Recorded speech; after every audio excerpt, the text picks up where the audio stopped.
Има ли во Македонија вистинска демократија? Дали партиите се навистина искрени во своите кажувања дека примарна цел им е подобрувањето на животот на граѓаните? Добро вечер. Повторно сте се анализата на 24 вести. Јас сум Сеад Резвановиќ, а вечер тема на разговорот ќе бидат отворените изборни листи и дилемата дали со постојниот изборен модел постои вистинска слободен избор. Гостин во анализата е Дарко Алексов, председател на невладината организација МОСТ, која редовно ги следи сите изборни циклуси. Повод за дебатата е денешниот светски ден на изборите. Па така, господине Алексов, кажете ни што се тоа всушност отворени изборни листи? Да направам само една мала дигресија. Добро вечер, благодарам за поканата. На овој ден во 2005 година, значи, се е воспоставена традицијата на одбележување на глобалниот ден на избори, како што по дефиниција е наведен, и тој се празнува на глобално ниво, значи во светски рамки, значи во секој прв четврток од месецот февруари, како што е денеска случајот.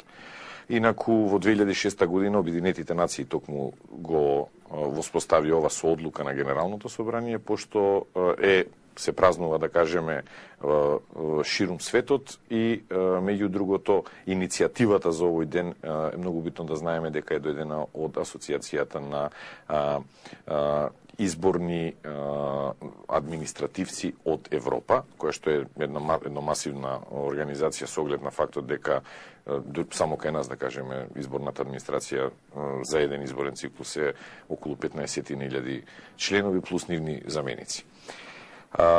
Па можеме сега да направиме една мала дигресија. Можеме да кажеме на некој начин дека е празник на демократијата. Апсолутно. Всушност. Апсолутно. Значи, на еден ваков ден се отвараат теми кои што се од витално значење за изборите, со тоа и за демократските процеси во една држава или на глобално ниво. Секоја година има различни теми и различни концепти за кои што се дебатира. Граѓанската асоциација МОСТ минатата година токму овој ден го одбележа со лансирање на кампањата за отворени листи, односно за стапување за отворени листи или кампањата под мотото Твојот избор да биде личност. На овој ден, значи, еве сме после точно една година со едни предвремени избори позади нас, кои што малку ја прекинаа кампањата, меѓутоа со многу интензивна кампања во овој момент и со кампања во која што сега сме, да кажеме, во оној пик или во зенитот. Вчера ја одработивме 6-та регионална дебата во Струмица, каде што имавме над 100 учесници на таа дебата и каде што повеќе од 2,5 часа граѓаните, представниците на локалните ограници на политичките партии и представниците на граѓанските организации или цивилното општество од Струмица и пошироко имаа можност да дебатираат и да ги осознаат кои се, да кажам, кои се оние елементи од системот со отворени листи кои што би значеле унапредување на моменталниот изборен или постоечкиот изборен модел. Знаат ли граѓаните воопшто што се тоа отворени листи? Апсолутно нашата цел, значи со оглед на нашите анализи и истражувања кои што ги правевме кога го дизајниравме овој концепт или кампањава, значи осознавме дека ова истражување во јануари 2011 година направено, значи пред една година отприлика, при што е увидено дека 64% од граѓаните одговориле дека ќе бидат помотивирани да искочат на избори ако имаат можност да гласат за одредена личност од избирачката листа или од кандидатската листа, а од друга страна 66% од граѓаните рекле дека преферираат да гласаат за личност, што значи дека едно огромен кампус, да кажеме, на гласачи сакаат да имаат таква можност. 66% на репрезентативен примерок од 1111 испитаници е навистина интересна бројка во најмала рака. Од тука, значи, и самиот дизајн на нашата кампања е да се обраќаме кон граѓаните и да се обраќаме во прво време кон локалните ограници на политичките партии. Зошто? Затоа што нашиот пристап е граѓански, ние не работиме скапи мас-медија кампањи во кои што би потрошиле, да кажеме, одреден износ на средства за спотови за маркетинг, и маркетинг, туку нашиот пристап, кој што во овие 9 години го гаиме и еден од принципите на функционирање на Граѓанската асоциација Мост, е нашите активности да ги работиме на терен со граѓаните и за граѓаните. Добро, еве вака да објасниме. Значи во пракса тоа оди вака. Кога одиме ние на гласање на избори, добиваме еден лист кој треба на кој треба да заокружиме одредена политичка партија. Меѓутоа таму стои името на партијата. И таа партија претходно ги има одредено носителите на својата листа. Ние немаме можност да го смениме тој редослед. Значи ние гласаме за самата партија. Отворена листа значи дека ние ќе можеме да бираме за кој носител ќе гласаме во самата партија.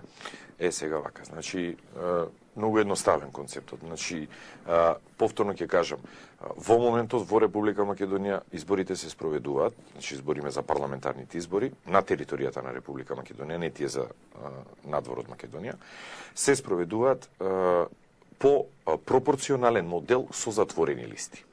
Пропорционалниот модел, значи Македонија поделена во 6 изборни единици, од секоја изборна единица се бираат по 20 представници во законодавниот дом и сите тие 20 представници доваѓаат од кандидатски листи кои што се од затворен тип. Тоа значи дека партијата има ексклузивно право, да кажам по-прецизно партиската елита, има ексклузивно право да го направи распоредот од 1 до 20 на кандидатите на нивната листа. Тоа значи дека првите 5, да кажеме, или првите 10, или првите 15, доколку влагат, ќе бидат на некој начин, може би не наметнати, меѓутоа однапред одредени од страна на политичката партија. И граѓаните доаѓаат? И граѓаните доваѓаат на избирачкото место, добиваат ливче на кое што можат да дадат поддршката само за партијата, а не може да влијат на тоа и кој од листата партиска ќе влезе на, значи ќе добие мандат да биде пратеник. Овој концепт кој што ние го промовираме веќе една година, поточно како што реков 4 месеци наназад, веднаш после изборите ги започнавме новите подготовки, е конкретно на граѓаните да им дадеме можност само да ги рангираат оние кандидати кои што партијата ги ставила на листа. Значи, партијата повторно добива можност да ги рангира од 1 до 20 на листата, повторно добива можност и ексклузивитет во делот кој ќе биде на избирачката листа, значи на кандидатската листа, а граѓанинот му останува опција дали со 5 избори, со 3 избори или со еден избор, или со повеќе избори, тоа веќе ќе биде предмет на политички консензус или, да кажеме, договор помеѓу политичките партии, за тоа кој на колку од одредената листа граѓанинот ќе може да ја даде својата поддршка, односно за кој кандидати од таа листа смета дека најдобро ќе ги застапуваат неговите интереси како граѓани. Значи партијата ја губи можноста да влие на редоследот на влегување во собранието. Значи влијание. партијата не ја губи можноста, туку граѓаните добиваат една опција повеќе да го изберат својот представник. Значи, ние сакаме да гледаме малку попозитивно. Ова го правиме со граѓаните и за граѓаните, ќе повторам уште еднаш. Политичките партии повторно го задржуваат правото да ги номинираат 20 кандидати за одредената изборна единица. Политичките партии повторно го добиваат правото да ги подредат подреден број, значи од искуствата регионални и пошироко, да речеме, се случува 2 пратеника да имат изброј на гласови. Зборам индивидуални гласови кои што гласачот ги дава, нели, прво за листата, а потоа и за одредените индивидуални кандидати, преферира. Што се случува? Тогаш оној редослед од партиската листа што го наложила партијата ќе биде превасходен за тоа кој ќе влезе во собранието, односно оној што партијата го поставила погоре на листата, тој ќе има предност при влез во собранието. Значи изгледа дека на партиите не им се допаѓа многу тој термин дека ја губат можноста за нешто. Но од друга страна не им се допаѓа, изгледа дека и граѓаните добиваат поголема можност за нешто. Дали се работи за еден воспоставен систем на контрола кој функционира одлично за едната страна? Ние не сакаме да гледаме на ова како нешто што е насочено значи против партиите, а најмалку сакаме тоа да го презентираме како нешто што од што политичките партии би се уплашиле. Напротив, еден ваков систем ќе донесе еден нов квалитет во партиите. А тој нов квалитет значи дека оние луѓе кои што ќе ја добијат најголемата доверба, значи оние кандидати од листата кои што ќе добијат најголемата доверба од гласачите, ќе имаат можност во исто време, значи, и да придонесат кон зголемување на бројот на пратеници на партијата, бидејќи ставањето на квалитетни и, да речеме, омилени кадри на партиската кандидатска листа, кај граѓаните ќе придонесе зголемување на, значи, омасовување на гласањето, или, како што реков, поголем мотив да се излезе и да се гласа, од една страна. Од втора страна ќе донесе и до зголемување или на бројот на гласови на одредената листа. Добро, така би требало да е во теорија, да. Не, и во практика е така во оние држави кои што го имаат овој систем, а можеме да кажеме дека 15 од 17 држави на Европската унија кои што имаат значи пропорционален модел, го користат моделот со отворени листи.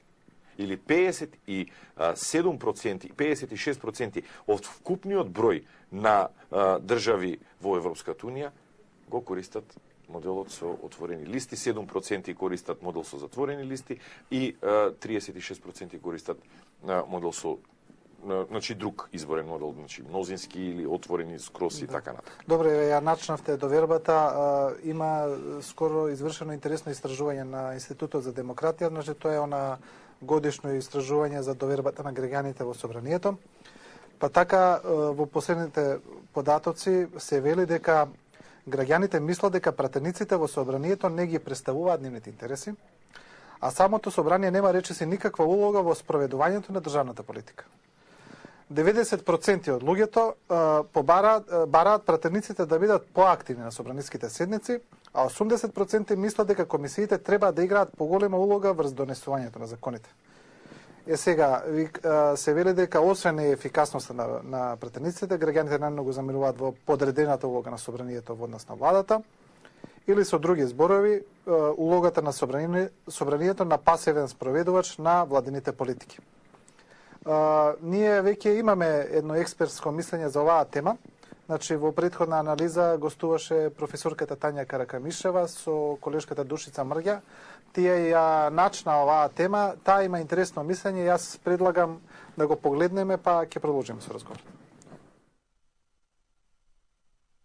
Системите со парламентарна демократија, извршната власт буквално се тресе пред законодавната и не само што има страф, не само што постои голем политички притисок, туку и одговорноста секогаш е тука. Политичката одговорност на министрите и на сите носители на јавни функции е исклучително сериозна работа, на која што мора да се поработи во Македонија, дали преку засилување на инструментите на контрола или можеби преку менување на системот на организација на власта, значи треба да се, условно да кажа, да се дебатира. Меѓутоа, вака како што е поставена работата, не верувам дека во иднина нешто драматично ќе се случува на тој план, бидејќи, како што кажав, секогаш извршната власт си е прикриена и е комотна во реализацијата на своите владени решенија.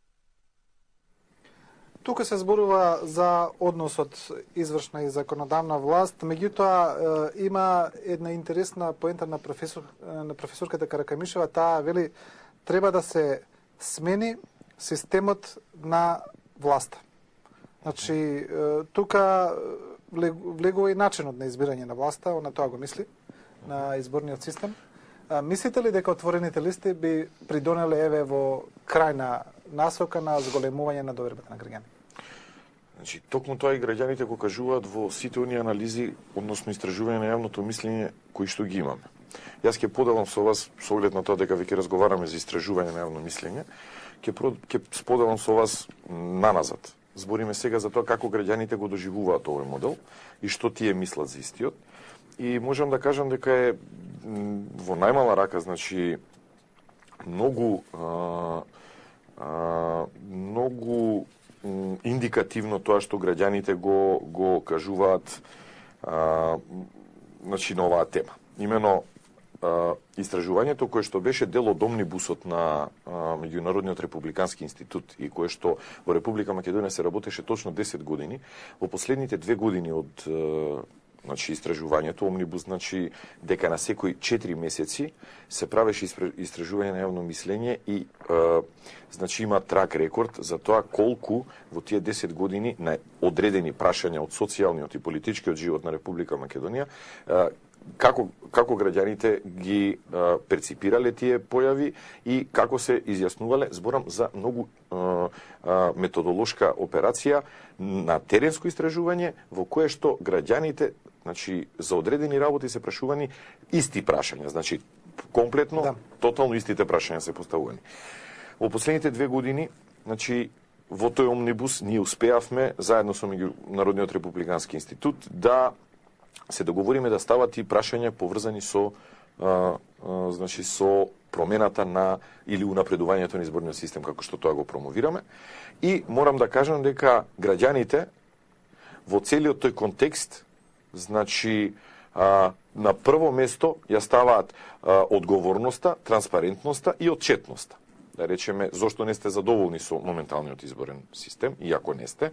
Од тие што одговориле дека не се задоволни, имате огромен, да речеме, кампус на луѓе кои што велат дека не се задоволни за тоа што, многу слично на ова истражување, за тоа што едноставно немаат комуникација со пратениците, пратениците не ги знаат детално нивните проблеми, што е можеби нормално, затоа што ако гледаме регионално во новиот парламентарен состав, ако тргнеме од 2000 и не подалеку, од 2002 година наваму, ако анализираме каква е регионалната застапеност на листите, односно на оние кои што ќе влезат на крајот во собранието, со сета чест, на квалитетот на пратениците и така натаму, ќе забележиме дека бројот на оние пратеници, нема да реферирам сега на географски одредници, меѓутоа бројот на пратеници кои што не припаѓаат на изборната единица каде што се кандидирани, во првите 5 од кандидатската листа е дуплиран. Ако порано сме го имале носителот од друга изборна единица да предводи листа во друга изборна единица, сега имаме најмалку 2 или 3 во првите 5 кои што не се од таа изборна единица, а се на листата и се гласани од страна на гласачите во таа изборна единица. Тоа е тоа, да кажеме, оттуѓување од гласачкото тело, тоа потоа предизвикува елитизам, а во исто време и револт кај граѓаните. И барањето на граѓаните да се смени нешто и мотивацијата нивна повеќе да гласат ако имаат можност да дадат преференца на одреден кандидат од листата или поддршка, во голема мера го подкрепува и тоа што го вели професорката Каракамишева, а и тоа зашто се залагаме и зашто застапуваме ние во изминативе 12 месеци. Како би знаеле они проблемите? По прашање на ова истражување кое што го споменувате, јас морам да нема да се фалам, туку само ќе кажам дека ова е дел од мојот пратеник извештајот, кој што Собранието на Република Македонија во 2009 година го превзема после 2 години спроведување од страна на Граѓанската асоциација Мост, односно во партнерство со Граѓанската асоциација Мост, каде што методолошки имаме квантитативни и квалитативни податоци за тоа како работеле пратениците индивидуално, а потоа преку едно вакво истражување, од 2007 година па навака го цениме и да ја цениме успешноста на собранието како институција и мораме да признаеме дека овие бројки кои што ги кажувате вие и овие, да кажеме, мислења на граѓаните не се разликуваат во голема мера. Може би довербата во собранието малку да е зголемена, а тоа ќе кажам и зошто, според, да кажеме, лично мене, во изминатиот период имавме низа на надзорни расправи.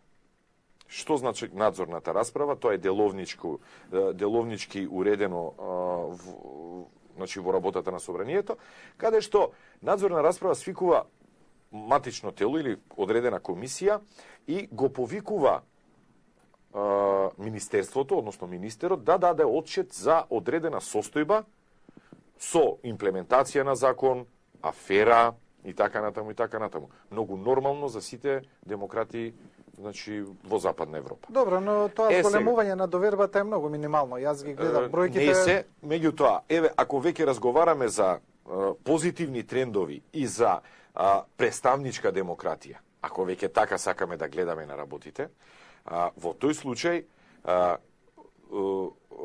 довербата кај граѓаните и рейтингот на собранието може да порасне само во колку собранието покаже независност од извршната власт.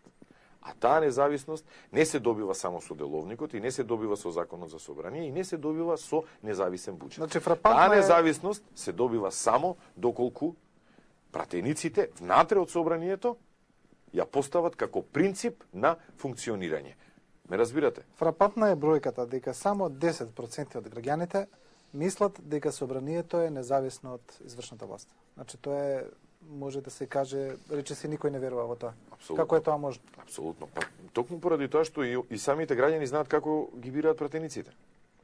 Значи, па добро, тие тогаш зашто гласаат ако собранието само слепо ги извршува? Гласаат за партија. По ова сега што го гледаме, гласаат за партија и очигледно по нивните кажувања уморни се од тоа. Ме разбирате? Да. Сега ова може да предизвика и други, да речеме, трендови. Трендови на драматично намалување на одзивот на изборите, заради тоа што луѓето веќе ќе знаат дека нема зошто да гласаат, а во исто време, значи, имаме... Ништо нема да се смени, што и да направат, ништо нема да се смени. И имаме два екстрема. Значи, во моменталниот систем губиме на одзив, односно губиме на мотивација на гласачите, а што повеќе гласачи, нели, поголем легитимитет и кредибилитет на народните представници. Значи, со помалку гласачи, помал е кредибилитетот. Многу јасно, тоа е основен принцип на демократијата. Значи, има гласачи кои што не излагаат да гласаат, бидејќи оној кој што тие го преферираат е ставен, да кажеме, на 18-тото место на кандидатската листа. И се 100% сигурни дека тој нема ама никаква шанса да влезе. Тука партијата губи глас. Исто така има гласачи кои што, поради тоа што не можат да преферираат некој од кандидатите, имаат состојба во која што не излагаат да гласаат, бидејќи не им се допаѓаат првите 5 од листата. Или 4 од 5 на листата. Што значи тоа? Дека во два екстрема кандидатската листа, односно политичката партија, губи гласови. Поради тоа што нема отворени листи. Да, бидејќи во системот на отворени листи има два чекора. Првиот чекор е броење на гласовите, значи при броење на гласовите. Броење на гласовите за листата, утврдување на бројката на гласови и апликација на Донтовата формула да се види до кое место од листата, да речеме, одредена кандидатска листа добила мандати. Да речеме, една кандидатска листа добила до 6-тото место. А потоа, со броење на индивидуалните гласови по кандидат, се прави ранг листата од 1 до 20, нова ранг листа, и се гледа кои од кандидатите влагат во првите 6. Ме разбирате? Да. Што значи дека овој систем, значи, во голема мера ќе придонесе повеќе гласачи да искочат на изборите, без разлика дали на некого тоа му одговара или не му одговара. Ние сме граѓанска асоциација и ги гледаме интересите на граѓаните. Повеќе луѓе да искочат да гласаат и истите партии кои што ги губеле гласачите во минатото заради незадоволство од квалитетот на кандидатите или од тоа кој кандидат на кое место е поставен, да ги придобијат повторно и нивниот глас да им биде осигурен. Значи, тоа е позитивниот момент за политичките партии. Значи, тоа е позитивниот момент, меѓутоа има и експерти кои мислат дека отворените листи се негативен тренд и дека не треба да се прифатат. Јас предлагам да слушнеме сега едно спротиставено мислење, повторно на професорката Тања Каракамишева и на Владимир Божиновски од Институтот за демократија, и потоа ќе искоментираме. Граѓаните многу посериозно и со многу поголемо внимание го, и ако сакат и сериозност, го прифаќаат овој концепт како исклучително битен за државата, отколку што тоа го прифаќаат политичките партии. Зошто се плашат големите партии од отворење? Од комодитетот, нарушување на комодитетот, бидејќи замислете што ќе се случи ако во некоја изборна единица каде што се кандидирал и лидерот, некој политичар кој што се наоѓа на листата добил 2 пати повише гласови или 3 пати повише гласови од лидерот. Значи, тука веднаш ќе се демистифицира лидерот и ќе се појават нели нови личности кои што имаат многу повеќе кредибилитет од него да зборуваат во име на партијата. Тоа автоматски ќе значи и паѓање на култот на личноста на лидерот и многу други работи. Значи, едноставно ќе се демистифицираат лидерите во државата. Јас и порано ќе кажам и сега сум против отворени листи. Зошто? Па затоа што тогаш ќе се персонализира, премногу ќе се персонализира, значи, самиот избор. Партијата е пред се организација, значи функционална организација. И примарно, доколку имаме како што е сега затворени листи, изборот на можните идни пратеници ќе биде состојан врз самата работа која што ја постигнува за партијата. Така да, они пред се го гледаат тоа. А дури потоа го гледаат својот личен интегритет. Значи, интегритетот на партијата не е важен. Значи, господине Алексов, дали интегритетот на партијата е најважен во изборниот процес? Најпрво морам да кажам една работа, дека малку ми е незгодно да коментирам изјави на колеги кои што не се тука, меѓутоа ги почитувам и двајцата и во оваа прилика ќе ги поздравам. И со професорката, и со господинот Божиновски сме биле дел од дебати, така да јас ќе кажам само една работа. Дека уставна категорија во Република Македонија е представничка демократија со акцент на собранието како законодавен дом и контрола на извршната власт. И изборите, се додека ги сваќаме како начин на задоволување на партиски членови визави нивната заслуга за доброто функционирање на партијата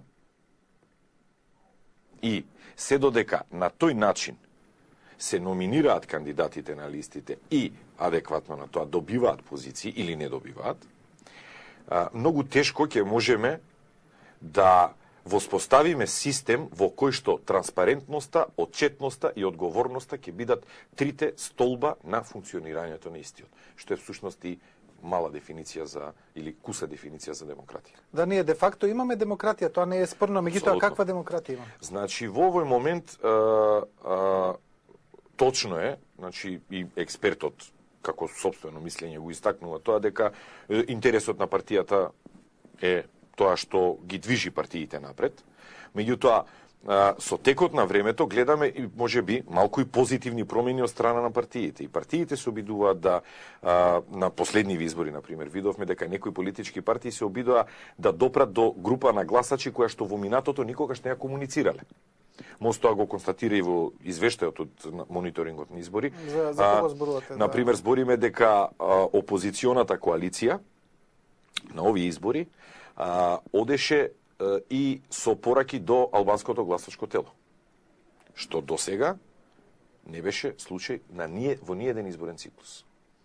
И тоа е, мислам, можеме да го докажеме и со параметри и со бројки. Меѓутоа, дека, повторно ќе кажеме, ние сме граѓанска организација и ова го правиме за и со граѓаните. И ние не можеме да прифатиме концепт во кој што интересот на политичката партија ќе биде на прво место и аналогно на заслугите во партијата, некој ќе треба да добие доверба, односно да биде на функција, а некој не. Со други зборови, граѓаните се тие кои што треба да го добијат правото да ги одберат своите политички представници. А политичката партија треба да се труди да им го понуди најдобриот избор, така, за да може... Така би требало да е... Значи, тоа се основни концепти на функционирање и јас не гледам ништо чудно зошто, да речеме, еве, ние го промовираме ова унапредување на изборниот систем во Република Македонија, а некој вели дека тоа не треба да се случи.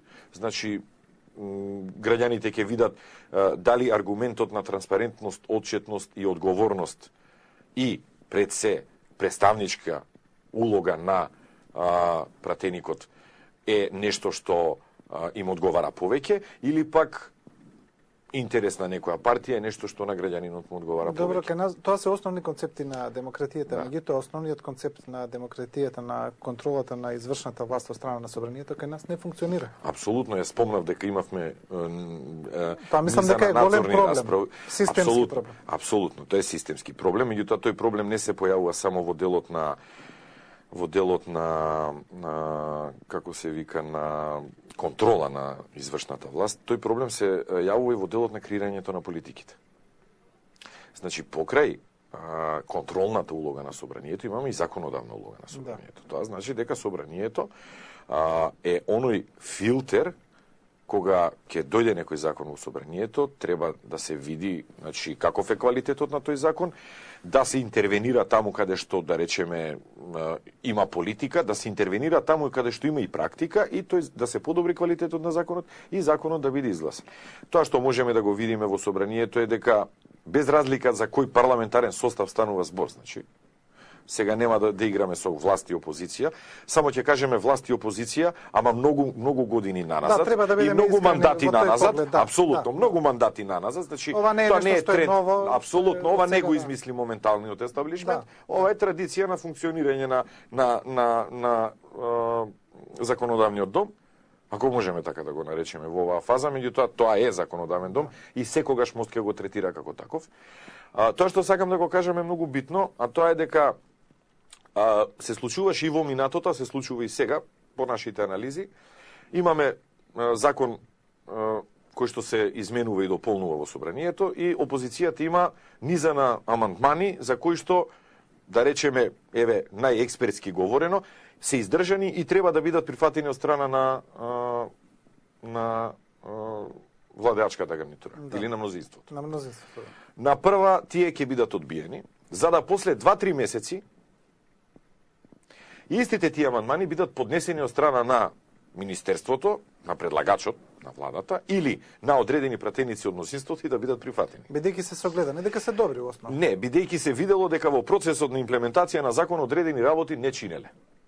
Тука е уметноста и тука е, да речеме, зрелоста и капацитетот демократски на политичарите и на институциите, кој што кај нас, да речеме, не е на тоа ниво како што е случајот на, да речеме, во западноевропските земји, при што се гледа што е техника, а што е политика. Но каде... Ние многу тешко ја разграничуваме техниката од политиката и потоа доваѓа, значи, праксата и доваѓа до проблеми.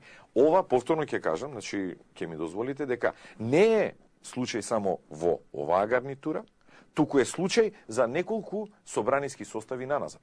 Што значи дека имало случај кога сегашната опозиција била мнозинство, кога сегашната власт била опозиција и така натаму. Значи, ова е концепт на функционирање.